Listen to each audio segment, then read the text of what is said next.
The story begins with Hayat-kun, a high school boy, dreaming he was sinking to the ocean's depths.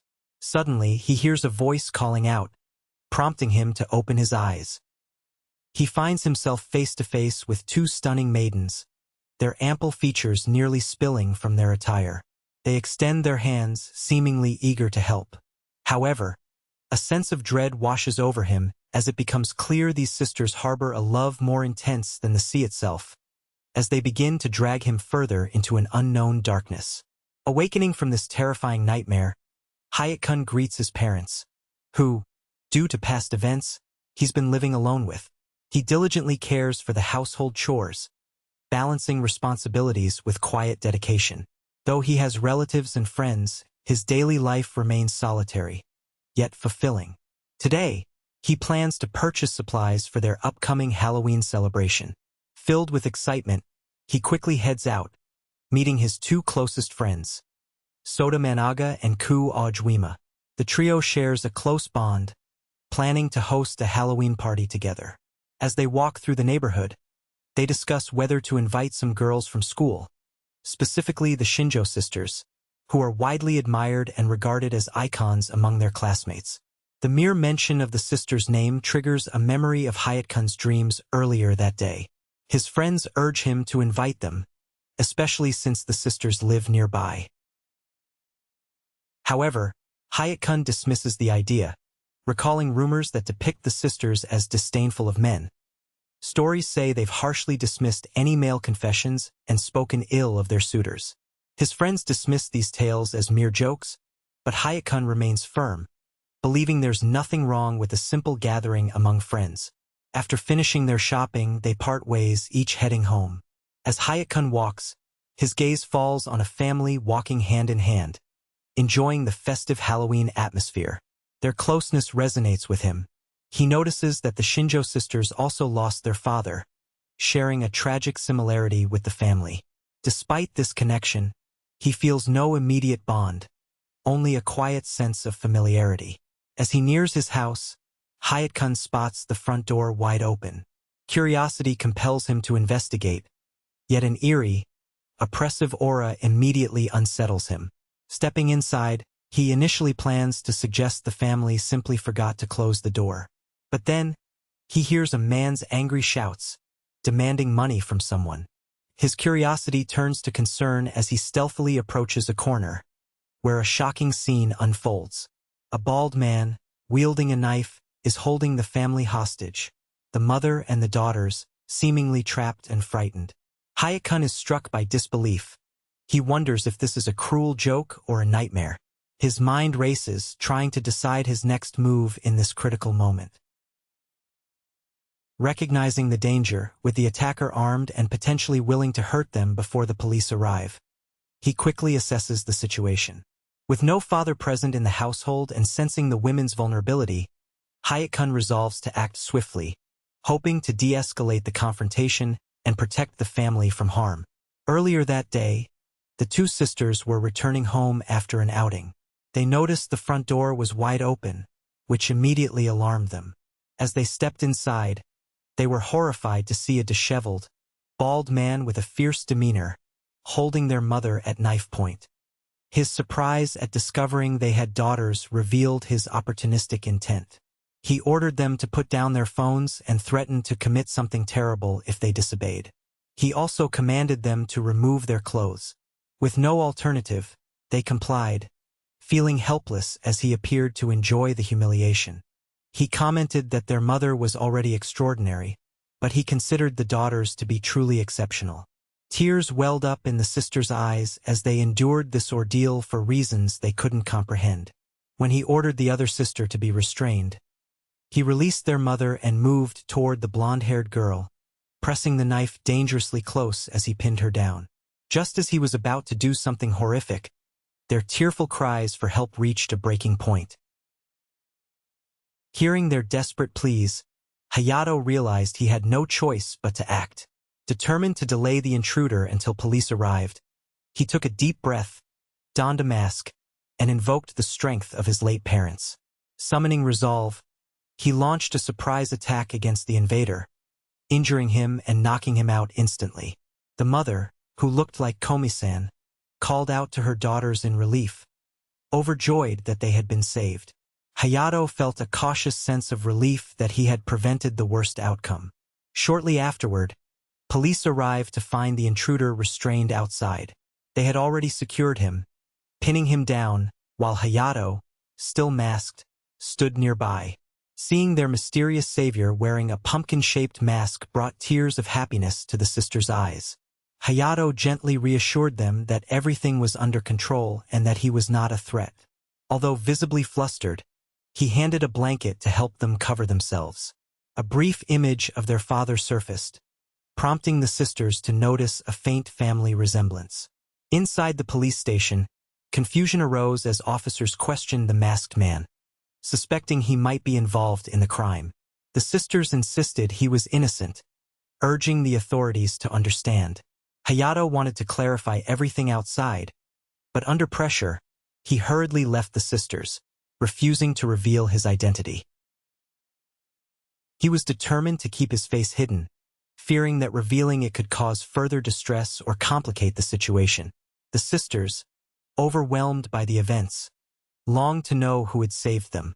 The gossip outside hinted they were concerned about the family's lack of a man since their father's passing, and they wondered about the mysterious outsider. Hayato hoped they would focus on their emotional well-being and get the rest they needed.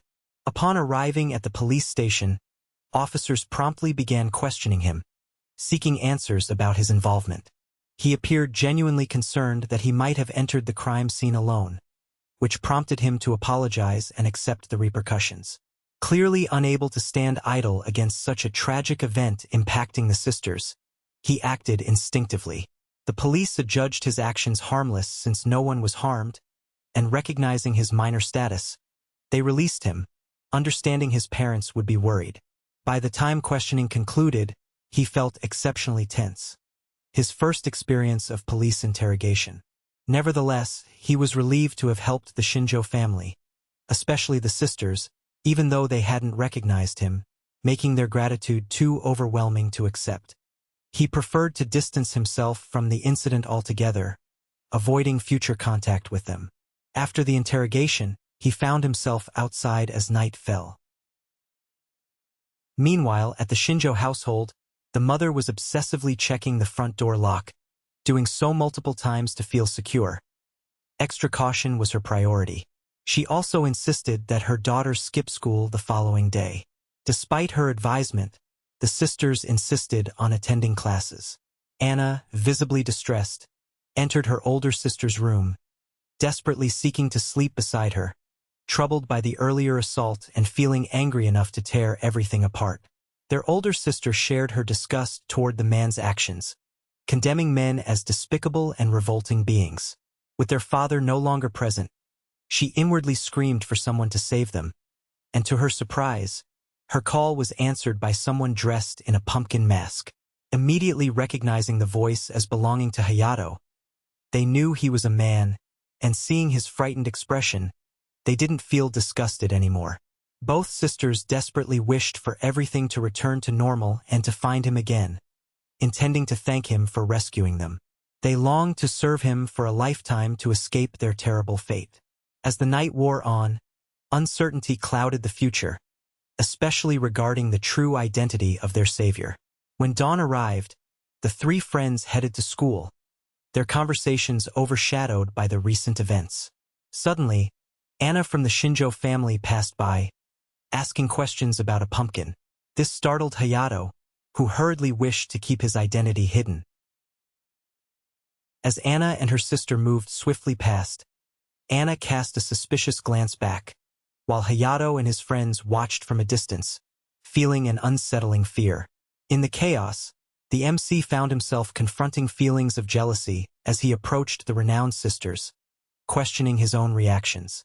Hayato, excusing himself as neighbors, shifted the conversation to concern for the sisters' well-being, criticizing their stubbornness in going to school while they should have rested at home. The teacher was deeply concerned for the safety of the sisters, especially after arriving at school to find rumors already spreading among students. The situation appeared to be spiraling out of control, prompting him to check on his younger sister. When he finally found her, she was chatting casually about their predicament, seemingly unaware of the gravity of the circumstances. It was clear they still didn't know the identity or face of their rescuer. Her friends suggested she consider dating someone who could protect her, but she dismissed the idea, preferring her savior to be the one she chose herself. Today, her energy seemed boundless, leading her friends to doubt that they had even been robbed. Hayato relaxed as he recognized Anasan as a girl who managed to stay cheerful despite recent hardships. As images of her from the previous day flickered through his mind, a sudden wave of panic washed over him, prompting him to seek refuge in the cafeteria. While eating quietly, the Sanjo sisters unexpectedly sat nearby. His friends watched him with expressions of jealousy and annoyance, overwhelmed by the sudden encounter. He was instantly alarmed when Anasan fixed her gaze intensely on him. Hayato tried to shrug off the feeling, attributing her focus to coincidence, especially when she adjusted her posture. Suddenly, Anasan wondered aloud whether their rescuer was present, considering how many people were gathered there. The elder sister, Arisa, insisted on expressing her gratitude. In a surprising turn, Anasan exclaimed she wanted to have his baby. The statement shocked him so much that he hurriedly left, losing his appetite entirely. At that moment, a classmate approached, asking Arisa to speak with him privately. Without hesitation, she nodded and followed him. The group discussed how confident he was in confessing to a girl known to dislike men. Hayato decided to excuse himself, worried about Arisa-san's reaction. Although he saw this as meddlesome, he wanted to ensure no trouble would follow. When the classmate's confession was confirmed, Arisa-san politely rejected, explaining she already had someone in her heart. This stunned both Hayato and the young man. He was amazed that Arisa-san, who disliked men, could say such a thing. It led Hayato to wonder who might have spread the rumor that she hated men. Perhaps a strategic move to ward off suitors. Suddenly, he sensed someone behind him. Turning around, he saw Sansan softly asking him to stay quiet and behave. She seemed curious about the confession but understood its outcome. Hayato pondered whether Arisa-san truly hated men. Anasan confirmed she did, yet she already cared for someone, her words revealing her feelings. Hayato, realizing he had been nosy, apologized, worried about the situation escalating. Her concern revealed her kind nature and genuine care. As the noise surrounding the confession grew louder, the handsome young man persisted. Despite knowing he stood no chance, he tried to offer Arisa-san something. Anasan then motioned for him to lean closer so they could observe and listen. Suddenly, Anasan leaned forward, pressing her ample chest against him, adding an unexpected touch to the tense scene. Anan's teasing left Hayato utterly speechless, as she became even more provocative. Her straightforward words about wanting to speak with him caught him off guard, stirring confusion. Suddenly, she turned dramatic, insisting he call her by her first name instead of her last. Hayato attempted to refuse her request, teasing her in return. Meanwhile, Arisa-san appeared upset, tearing up the poem note given by a handsome stranger. Her disapproval stemmed from her distaste for those who impose their feelings onto others without considering their recipient's emotions. Hayato commented on her bluntness, to which Aina argued that the boy had been overly pushy and selfish, despite her polite rejection. Abruptly, a boy ran out crying, startling everyone. Seeing a box fall towards her, he hurriedly shielded her with his body. This act, however, led to a misunderstanding. His hands accidentally landed on some fresh, live watermelons. He was lost in thought, noting how soft and fragrant they appeared. Asan looked at his daring gesture with affection, while Hayato hurriedly explained it was unintentional, claiming to have grabbed her shoulders in an accident. Hearing this, she burst into wild laughter, fully convinced it was him, with no doubts about his intentions. Overcome with emotion, she dismissed her amusement, calling herself weird for smiling. Hayato questioned her peculiar reaction, but she paid little attention, quickly returning to her classroom. She insisted he need not apologize and suggested they talk again soon. The protagonist watched in horror, pondering if his inappropriate actions had upset her, recalling the sensation and questioning his behavior as she ran away. Later that night, Arisa-san remained lost in thought about their mysterious savior. Ana-san embraced her, confessing she missed their masked hero and hinting she had fallen in love. Arisa yearned for the moment they would meet him again, wishing to be used by him, even to the point of wanting to serve him body and soul. Ana-san shared similar feelings. As Arisa hurt herself, she tried to calm down and apologize, unable to stop obsessing over him. She felt uneasy recalling the earlier events. She also remarked that Asan could not tolerate men touching her hand, feeling this difficulty surpassing that of her older sisters. After excusing herself from her sister's presence, Arisa trembled secretly, feeling anxious about hiding this from her. Despite the unfairness, she kept her secret, imagining a future with Hayato. She envisioned themselves together, contemplating how it might feel to become pregnant with his child. The scene then flashes back to their elementary school days. Both sisters harbored strong resentment toward men, stemming from times when their homeroom teacher often called them to his classroom. It turns out he had a peculiar fascination with feet. Back then, they had no idea what was happening, and only as adults did they realize the truth. Throughout high school, she seemed haunted by lingering memories, overhearing boys openly discussing her in alarming detail. Their words made her feel sick, often bringing her to tears as she questioned why every man seemed to view her in that way. Determined to avoid men altogether, she resolved not to engage with any male attention for the rest of her life. Yet, despite her firm decision, Heikun managed to bypass her defenses, slowly breaking through her resolve. The following morning, Ana-san unexpectedly appeared in the MC's vicinity, even greeting him casually in the bathroom about the weather. That spot suddenly became the most convenient place to encounter him. She then stepped close, eager to remind him about their promise to talk again.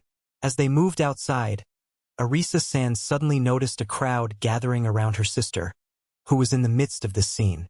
Curious, she approached, questioning her sister about being surrounded by boys. Giving Hayato a cold glare, she ordered him to back off, refusing to allow him closer. When he attempted to explain that it was merely a misunderstanding, Arisa-san responded with silent disapproval.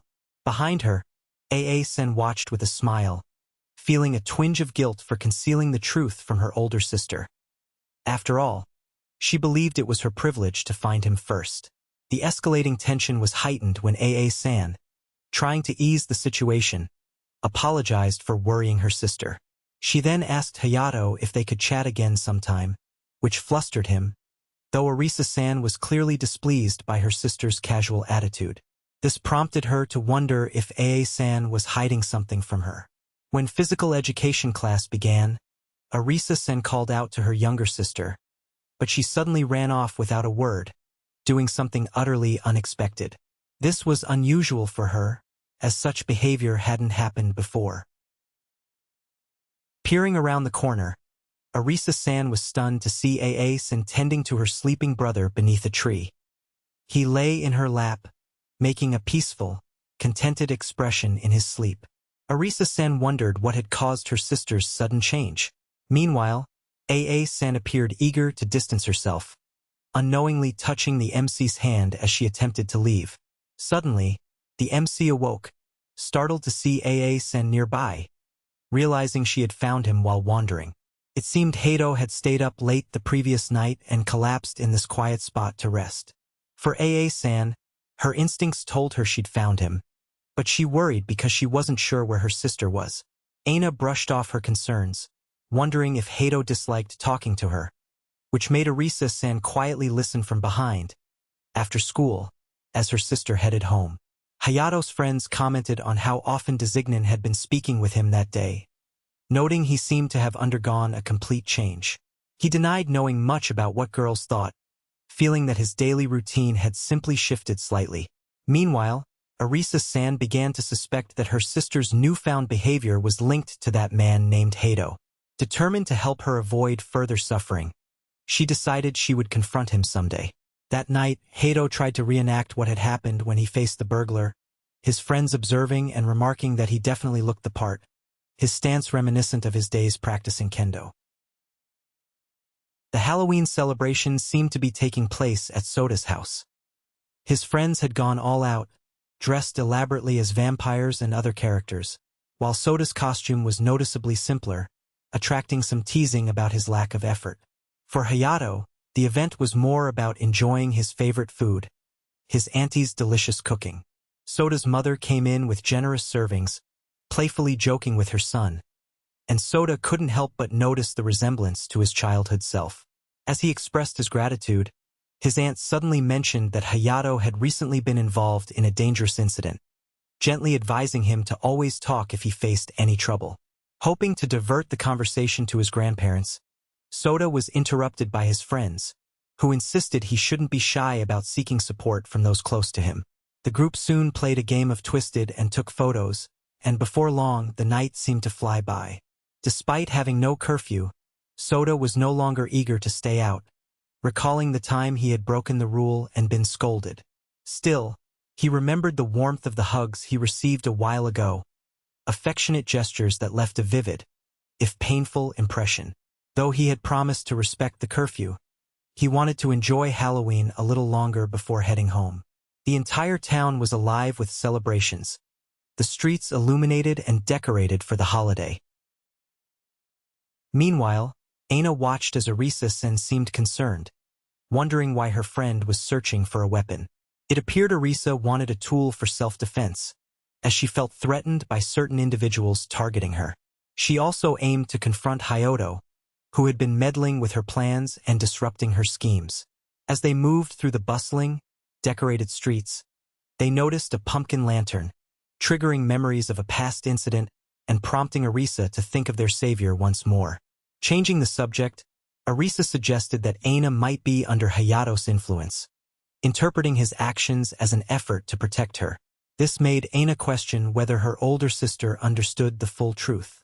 Arisa claimed she already knew, but her knowledge was far from complete.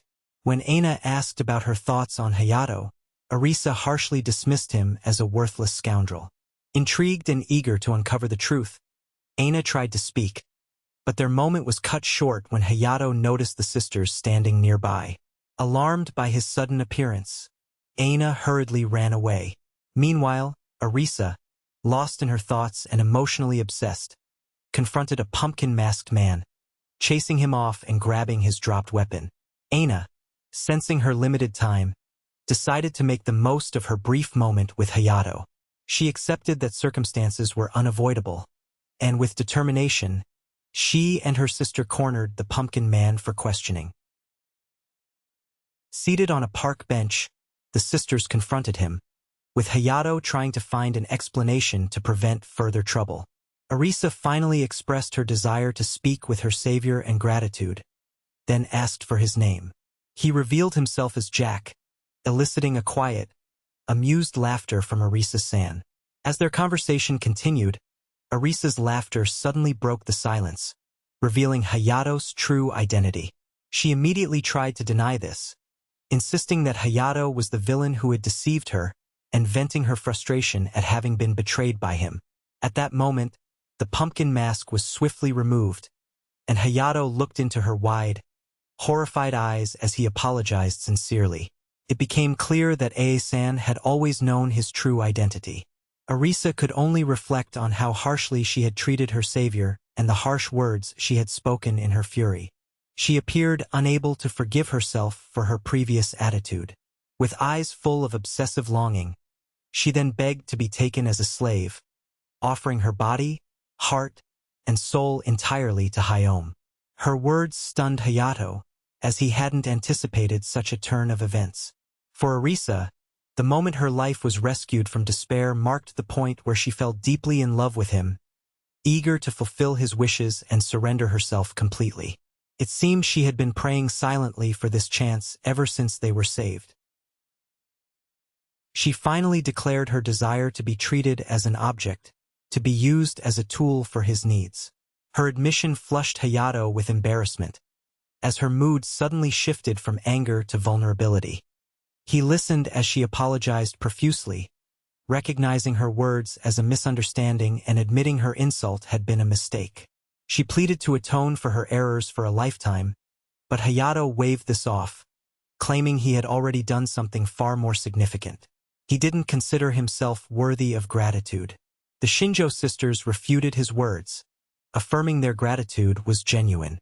Then, they embraced him from each side, a gesture that overwhelmed him, especially when they playfully pressed their chests against him, making him uneasy. They asked him to call them by their first names, to which he agreed, promising to take care of them from now on. This request visibly pleased the sisters, who reacted with joy at being addressed so simply. Hayato found their enthusiasm strange, especially as they mentioned wanting to return home and change their clothes. On their way back that evening, Arisa was lost in her fantasies, imagining herself as Hayato's obedient slave, touching her deepest desires and looking forward to seeing him again the next day. That same night, Hayato dreamt once more, sinking deeper into the sisters' affection. When morning arrived, he awoke feeling unwell, distracted by a distant call that summoned him. The two sisters had decided to greet him first thing in the morning, forcing him to check if it had all been a dream. Fortunately, everything seemed real, especially as they headed to a place where they wouldn't attract unwanted attention. Being greeted by two beautiful young women was overwhelming for him at his age. Soon after, they inquired if he had any questions, notably asking for their measurements, an inquiry that shocked him. Arisa responded with only two options, both the same, leaving him bewildered. Then, they cheerfully revealed themselves fully, prompting Hayato to caution them to speak carefully. Their importance to him was evident, and he understood that their trust was not to be taken lightly. They also shared that their mother wished to meet him and express her gratitude firsthand. As they departed for school, bidding their farewells, Hayato found himself with no alternative when the two sisters arrived suddenly and forcefully.